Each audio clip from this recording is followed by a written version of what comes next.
कामगाराला जे आहे ते ते कुत्रा म्हणतात, जनतेला भाडेके तट्टू म्हणतात. याच कुत्र्यांना हडे टाकून तुम्ही मतं घेतलीत का?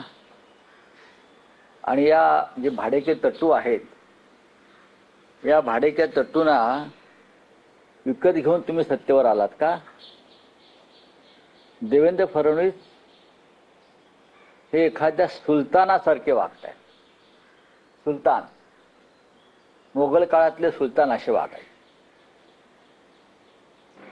आणि सुलतानाच्या विरुद्ध कोणी जनतेनं आवाज उठवला की त्याला ते कठोर शिक्षा द्यायची. देवेंद्र फडणवीस यांनी महाराष्ट्रामध्ये एक प्रकारे आणीबाणी घोषित केली. आणीबाणी, जनतेच्या कराच्या पैशातून एक प्रकल्प निर्माण करायचा, राबवायचा, त्याच्यामध्ये मूळ किमतीपेक्षा जास्त किमतीनं तो प्रकल्प पुरा करायचा. हे जनतेच्या पैशातले 200-500 कोटी रुपये खिशात घालायचे.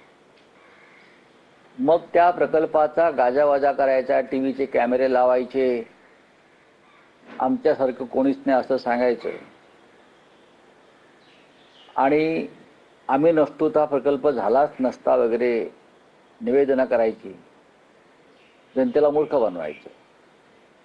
आणि त्यानंतर हा प्रकल्प जेव्हा कोसळून पडतो, जनतेच्या कराचा पैसा अशा प्रकारे भगदाडं पडतात, आणि त्यावर जर जनता व्यक्त झाली, मग ते समाज माध्यमांवर असेल, वृत्तपत्रात असेल, टीव्हीला असेल, तर जनतेला भाडेके तट्टू, डॉग